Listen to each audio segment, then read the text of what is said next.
Welcome to Doctor Warrick's podcast channel.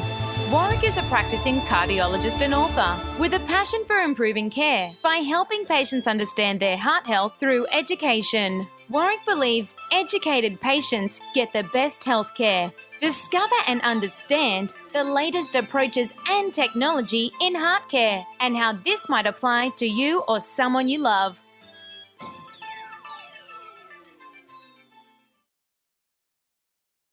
Hi, my name is Doctor Warrick Bishop and I'd like to welcome you to my podcast and videocast station. Today I'd like to talk about what I think is conceptually a really interesting concept. What I'd like to put out there is the possibility that coronary artery disease is not a disease at all.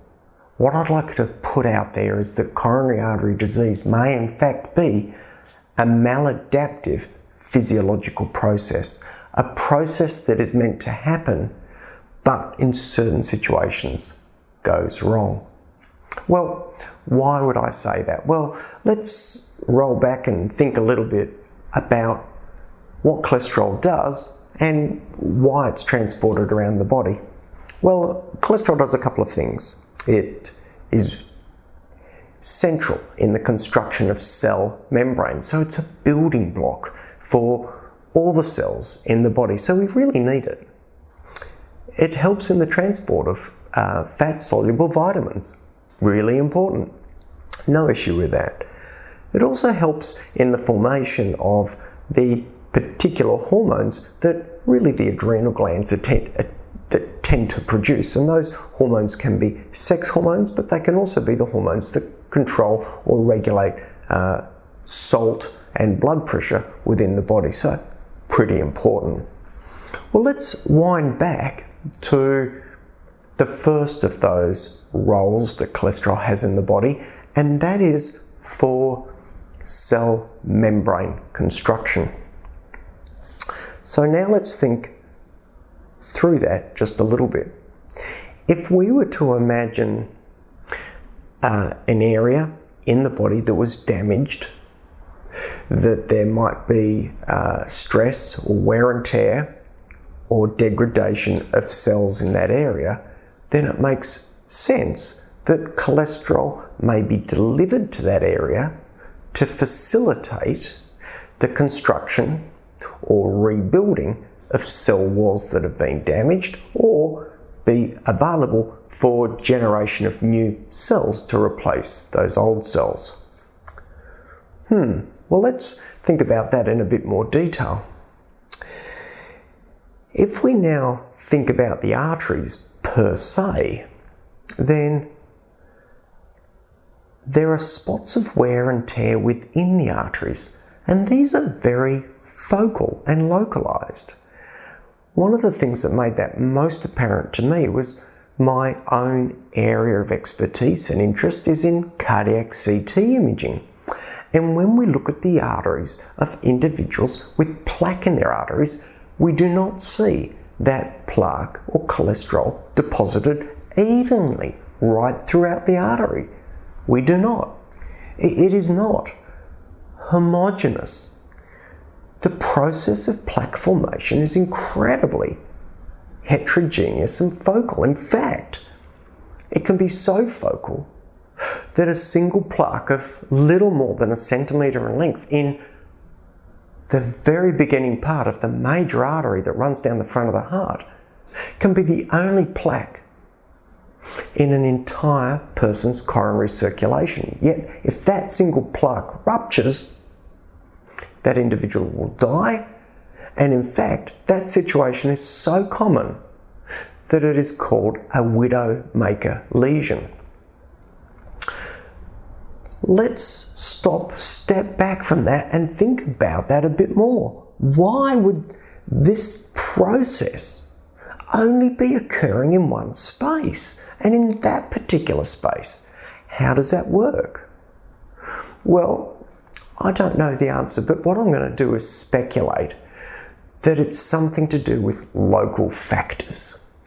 Because if it weren't local factors, that cholesterol would be evenly deposited right through all the coronary arteries smoothly, evenly, homogeneously, but it's not. Let's think about briefly that proximal part of the artery that runs down the front of the heart, just by way of example. Well, if we think about it, blood coming out of the aorta shoots into that artery and potentially is at its highest velocity and could create shear stress at that location. Shear stress meaning that the viscosity of the blood passing over that part of the artery literally causes wear and tear on the lining of the artery wall, the internal lining that we call the endothelium. It may also be that the movement of the heart with each contraction may impact the integrity of the wear and tear of that artery at that certain location.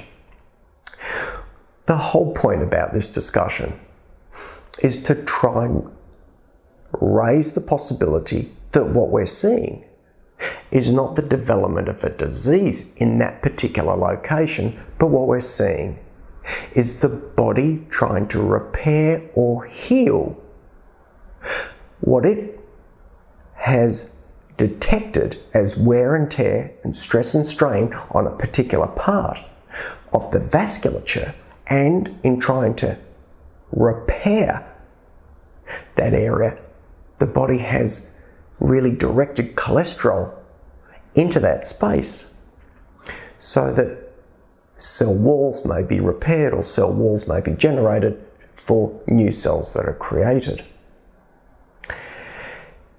I think that it is possible that coronary artery disease may be simply a maladaptive repair mechanism that we haven't really come to terms with in our current environment, where we now live with average life expectancies far beyond what our evolutionary blueprint ever dictated. You see, when we evolved on the African plains 4 million years ago, we were never designed to live to the sort of ages we live to now. We were only expected to live to maybe 20, tops, absolutely 30 years of age. And if you think about people who are 20 or 30 years of age, they don't have heart attacks, except for the very rare group of people who have genetically extraordinarily high cholesterol levels. But let's put them out of the equation. The average bear, the average human being, doesn't have heart attacks at 20 and 30 years of age. So that repair mechanism may be acting and functioning perfectly well, because that repair mechanism may also be exactly what goes on at a site where there's damage to the artery through trauma in the periphery, so that the cells within that area that's damaged can be regenerated or new cells created, and cholesterol is central for cell wall formation. Well, I'm perhaps throwing a concept out there that could get me into trouble. I don't think so, because I think it's a really, really interesting idea. But I think it is not alone, because we see maladaptive normal or physiological responses leading to problems in other areas. And specifically, the maladaptive problem that I think of, that first comes to mind for me, is clotting.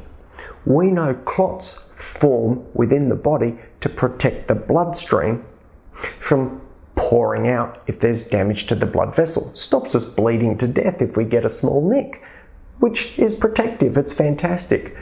But that propensity for the body to form clots can sometimes go wrong.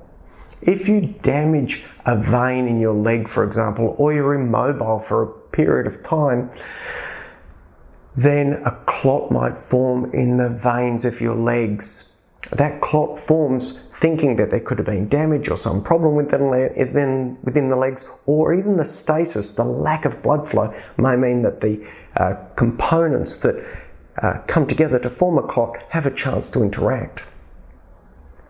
A clot in the leg can become dislodged, break off, go back to the heart and be pumped out to the lungs, where it creates an absolute disaster called a pulmonary embolism, and that can be life-threatening.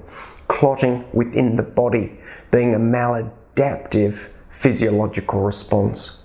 So could coronary artery disease not be a disease at all? Could it simply be a maladaptive physiological response which is driven by different components within individuals who may have more inflammation for some reason or another, who may have more blood pressure and therefore more stress and wear and tear on their blood vessels and therefore greater propensity for trying to heal and repair where that blood pressure has had an effect.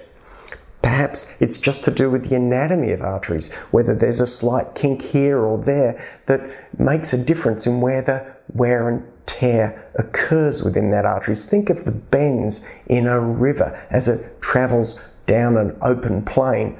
Their twists and turns alter the shear stresses and the forces on the bends in that river. No different in the arteries. And there may even be within individuals variances within the carriers of cholesterol that could impact and derange or help derail this particular physiological attempt at repair.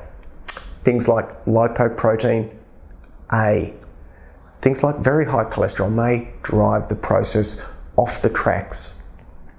Well, I hope you found that an interesting concept to mull over. I think it's absolutely fascinating. I would be interested if you have any questions, drop us a line at members@drwarrickbishop.online. If you have any suggestions for future podcasts, of course, let us know. As always, thank you so much for joining us. I really appreciate you listening. If you've enjoyed this podcast, please share it. I really am excited with the feedback I've had from these podcasts, so please share it with others who you think might be interested. Till next time, I wish you the very best, and please don't die from a heart attack. Goodbye.